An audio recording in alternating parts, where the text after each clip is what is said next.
Welcome to the Champ and the Chump Fantasy Football Podcast. I'm your host, Corey Idle, the Chump, and joining me, as always, your champion of the world, Lou Willard.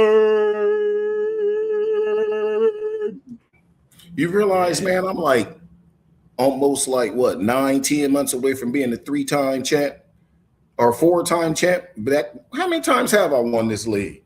Three and back to back. No, so I'm about to be a 4-time champ and win it 3 times. And I'm like 10 months from that. I got to start planning the party. Yep. You're basically the Patrick Mahomes of our fantasy football league. I mean, I'm assuming everyone hates you. And I'm assuming when I plan this party, I can only expect nobody to attend. So I might want to holler at Bug on this one. That way I get one attendee because he's not in the league. If his ass was in the league, he wouldn't come either. I'll give you an idea of how much nobody wants to come to your humble fantasy football party. I gave myself COVID to not attend your fantasy football party. I can dig it. Yep. I literally had 3 people with COVID cough just directly in my face on an airplane. Oh, boy. Wind blow hard at the top. It does. Yes, it does. And with that, we have got some stuff to talk about. Everybody is angling for the top. One team that's not going to make it with their new acquisition of Kyler Murray is the Minnesota Vikings. I tell you what, though, I like this for them because they do this all. Let's just take Kyler Murray, the football player. Okay. The interested football player. The I'm playing for my money football player.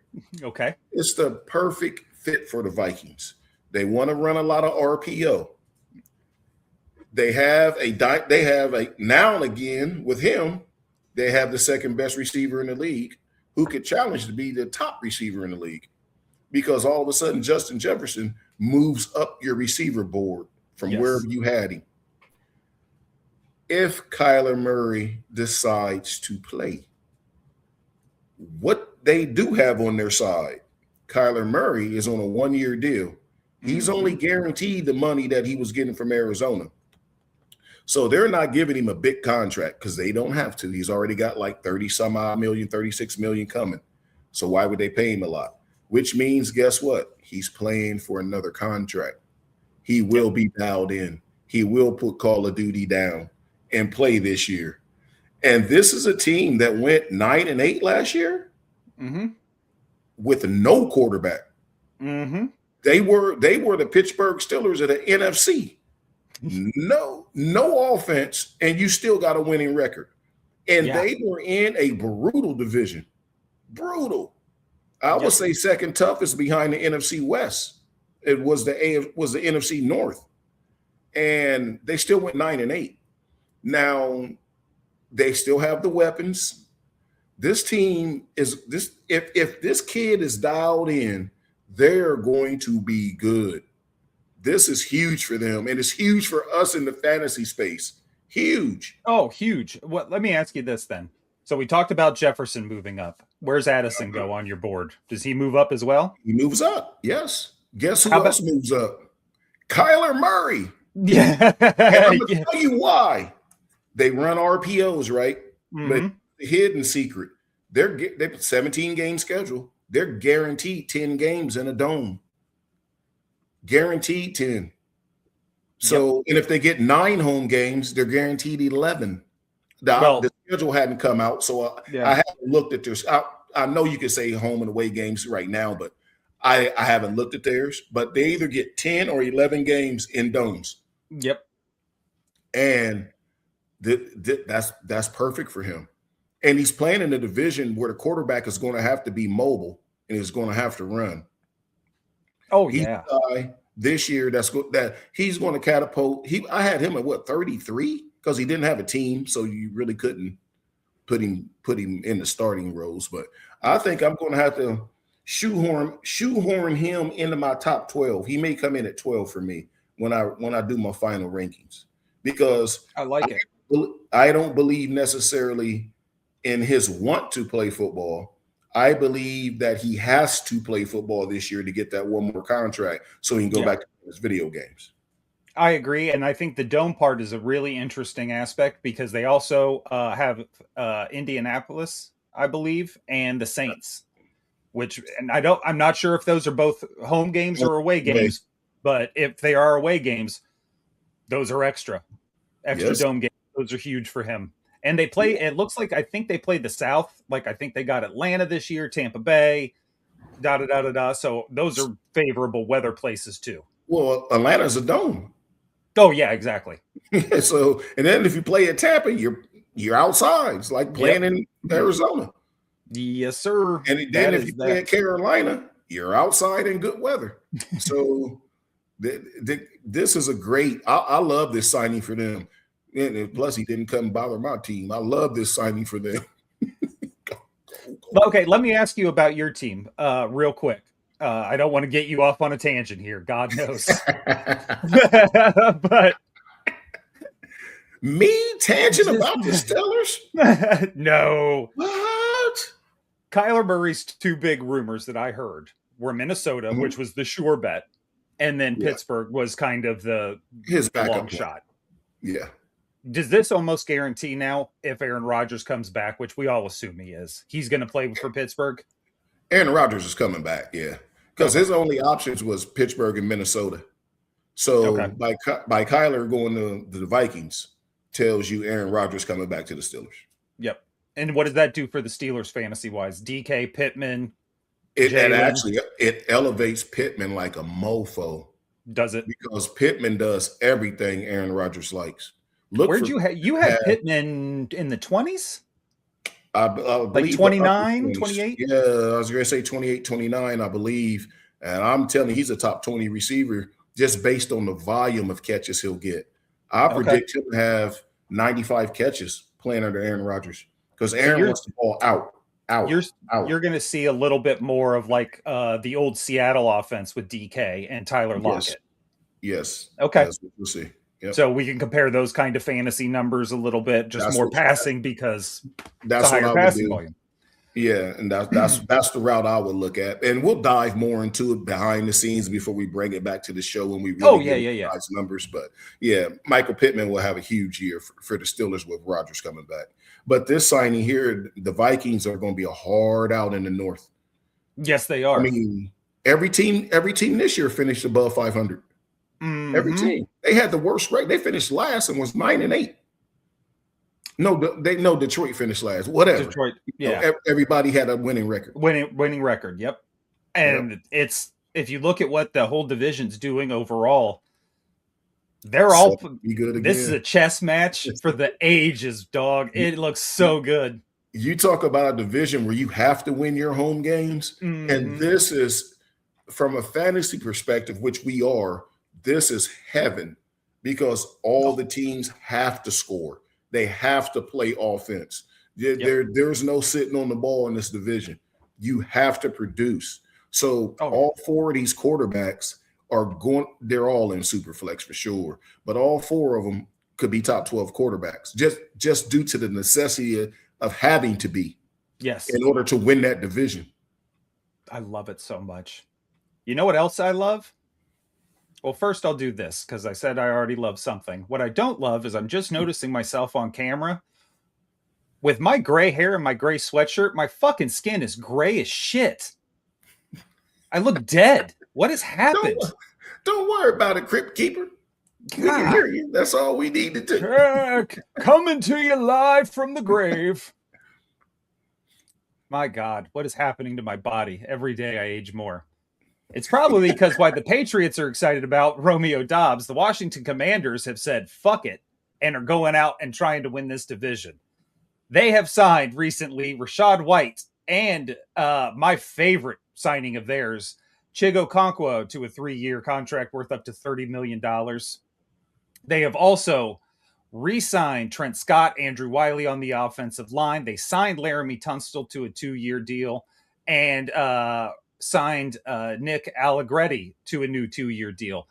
Lou, these Commanders are loaded for bear. Traylon Burks, Scary Terry, Chig Okonkwo, Rachaad White out of the back. Look, Rachaad White is not the greatest running back, right? And I mean, that's no shot on him, because if I got into a high school football game, I would die. Literally, my organs would fall out of my butthole.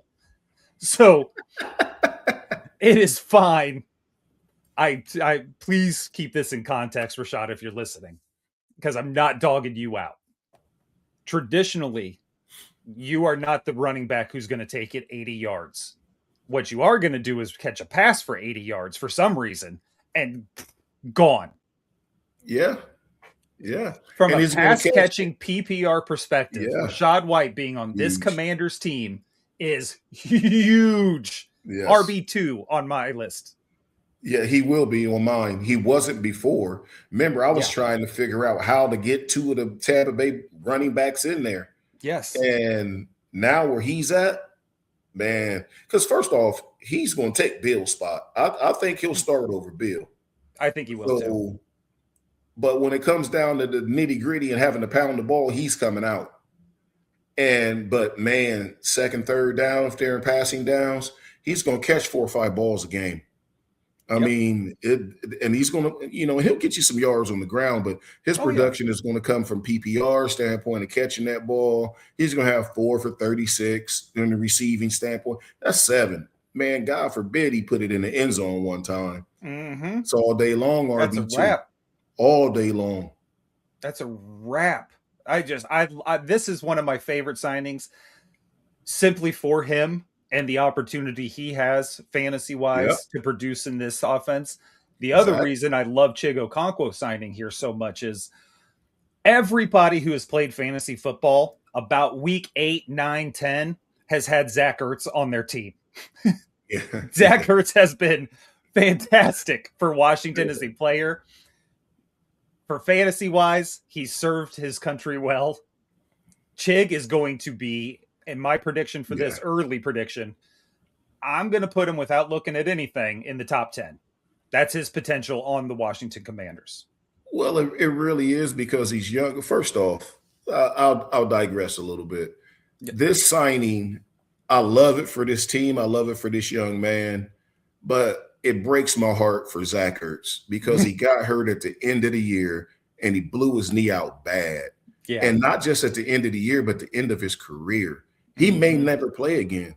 And an injury like that is what contributed to the end of my playing days, and I was nowhere near as good as these guys, not even in the universe of these guys. But so I understand what it is to have the game taken from you and you not being able to walk away from it.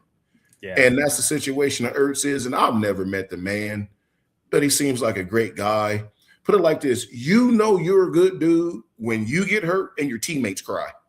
Yep. You're crying on the field. During the game. This wasn't when Mr. Hamlin had the heart attack and died on the field and they brought him back. I can understand everybody crying. This guy just blew his knee out. I hate to say just blew his knee out, but nowadays it's just blew his knee out. And dudes were crying during the game. That tells you the character of Zach Ertz. So, but that being said, it is a business. The team has to move on. And I think they made a great signing. This is going to blow this young man's career up. If he puts his work in, does what he's supposed to do, he has an opportunity to be a Pro Bowl tight end now. Oh, 100%. Look, last year, stat-wise, excuse me, Chig averaged in a PPR league 7.6 points per game. He was right around 77 total points at the end of the season. 56 receptions, 560 yards, 2 touchdowns.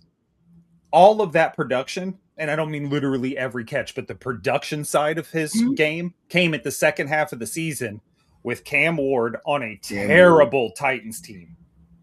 That's what I was going to say. You go from Cam Ward to Daniels. Yeah. Watch what he does. Hopefully, with this influx of talent that they've gotten on the offensive side of the ball, Mr. Daniels can quit trying to run the ball so much. Yes. I understand part of his running is what makes him so valuable in fantasy. But until he learns to slide or get out of bounds and quit taking hits, because he's not the thickest guy in the world, he's quite narrow. Yes. He can't keep taking hits. I appreciate the way you called that man skinny. I appreciate. Hey, he's narrow. I appreciate that. Narrow. Quit doing this shit though. There's a condescension to it. Yeah, but he got to learn to get down and quit running, or get out of bounds or get down. So he quit getting hurt. Because that division, what was you going to say about that division? Cowboys will probably finish last. That's the and it was funny because guys, we were talking off air, and we were talking about this. I said Dallas Cowboys probably gonna finish last in this division, and you said I was gonna say that on the show. I couldn't believe you stole that out of my mouth. I mean, literally word for word, and it's so true. Yeah, it's so true. Like, look at the moves the rest of this division's made. Right now. No disrespect to the Eagles. This is between the Giants and the Commanders in my book. Yeah. And if you're talking fantasy, this is between the Giants and the Commanders in my book. Yeah. I want those guys on my team now. And if I had to say who's going to win a division, it's the Giants because they have the best coach. They got the influx of offensive talent, and they have the best coach in the division right now. Yep. You know, Dallas has a hellfire offense, but they got to prove, and they've done some things on defense, but we're a fantasy show, but they've done some things on defense to try to help shore it up. But until they do, they won't mess around, finish last in this division. I think Quinn could hurt Washington in crunch time, so he may stop them from winning this division. But nonetheless, I mean, this division got a lot better this offseason. It's going to be very interesting to me. The Giants pick 5th. We're projecting them to take Tate. Mm-hmm. Washington picks 7th. That is going to be an interesting pick for Washington. Because let's just say they go Mekhi Lemon. That's where I'm going. That's what I was going to tell you. I'm taking Mekhi Lemon. Whoa. I'm loading up. Mekhi Lemon has no business getting to Pittsburgh. Because if he does, he's gone. Yeah. Like Pittsburgh may move up and take him. You know, the Patriots may move up and take him. Mm-hmm. You know, so if he has no business getting past Washington, none. No. None. I tell you, if Mekhi Lemon, I'm gonna say some wild shit right now. If Mekhi Lemon signs with the Washington Commanders, there is a chance, and I mean a very good chance, Jaden Daniels finishes QB1. Oh, absolutely. If that dude stays healthy with his running ability, and I don't mean what Washington has done with their offensive line tells me if Jaden runs, it's going to be a more controlled run, meaning it's set up. Yeah. As opposed to I have to scramble for my life and hope I'm not getting blindside decked by a linebacker. You'll see more structured RPOs. Yes. So that way he can protect himself more too. When you're scrambling, it's harder to protect yourself because all bets are off. They call it scrambling for a reason. You know, but if it's an RPO, he can fake it, keep it, get down, you know, so he don't have to take the shots that he'll take when he's scrambling. But this offense, if they take Mekhi Lemon, it's woo. If they can stop anybody, if their defense is any good. There's a lot of good teams in the NFC. A lot of good teams. NFC has caught, you know, they're good. They're good. Which I'm gonna put this out there too for our listeners. Let us know if you guys want to do an NFC only draft or an AFC only draft. I've never done one of those. That would be fun to get into. Yeah, that would be pretty slick. So we could start that as a 3rd, 4th league. Yeah, it'd have to be. You have to watch the amount of teams in it though. So you got to figure out a 16. You can only do an 18 league. That way everybody can take 2 quarterbacks. You know. Man, fuck everybody. It's about me. What Kendrick say? Fuck the big 3. It's just the big me. And with that, I'm out. I'm leaving the show. I was going to ask you who's Kendrick. God damn. Now we are leaving the show. No idea what you're talking about. I'm old. I have no idea what you're talking about. But it sounds pretty cool. It sounds a lot cooler coming out of his mouth than it does mine. My gray ass skin mouth. Okay. A lot cooler coming out of his. Anyway, with that, Lou, shorter show again today. Not a lot happening just yet. We will be back as shit comes up. One more thing. Yes, sir. Yes, sir. And we'll see how this plays out. Max Crosby has committed to staying with the Raiders. So let's just keep that in the back of our minds as a little fun fact here to see how this thing plays out, because they are hella over the cap. But I tell you what, if you put him on that defense, that got the best defense in the league. Oh, the only way Max can truly be committed to staying with the Raiders at this point is by restructuring his contract completely. Oh, he's got to fit into their money now. Yeah, and I've never heard of a player doing that. But look, that's just what he's saying. But I go to this. What's he supposed to say? I know he was leaving on bad terms, and because they wouldn't let him play, and all he wanted to do was play, and they said no. So he was pissed. How you get pissed at a guy that you're paying millions of dollars to that want to play, and you're telling him not to play, and he's saying, bullshit, my knee's not that hurt, I want to play. Hell, sign me up with that guy. He can be on my team. So, of course, he's saying, like, he declared he's back. He wants to be a Raider until somebody comes with some money and his ass is gone. But I'm curious to see how this is going to play out. He'll be I predict he'll be a draft day trade. I really do. Well could be. Very well could be. I could see, like, you talk about a team trying to move in the draft. The Raiders, or not move up in the draft, but get some good personnel that have picks to trade. It'll be, okay, we don't have that draft pick. I'll go, okay, I'll use your team in this case. Hey, New England, draft this guy, and then we'll trade you another pick, maybe 2 more picks, and you give us that guy, we'll give you Max Crosby. There you go. So that way, that stuff happens in the NBA all the time. Oh, yeah.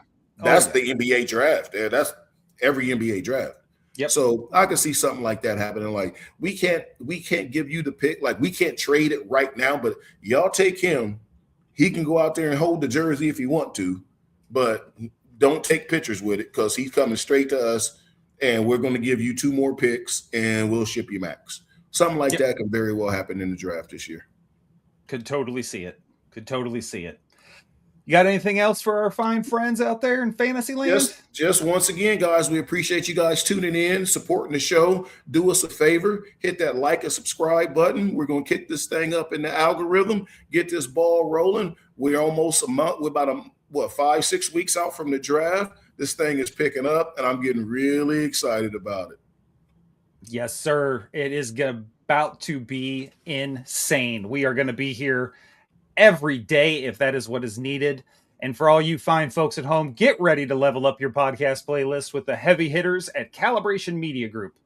Dive into the hilarious and unfiltered world of Kiss the Reviews, where your favorite movies get the comedic roasting they deserve. Master your look with Fashion Beyond 50, the ultimate guide to style and confidence for women in their prime.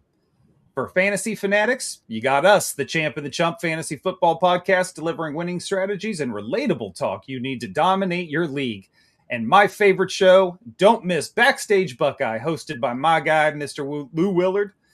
Your all-access pass to the stories, personalities, and behind-the-scenes action of the Ohio State University Athletics. Find your next obsession over at calibrationmediagroup.com. For Lou Willard, I am Corey Idle, the gray-skinned sumbitch and chump. We will catch you on the flip side.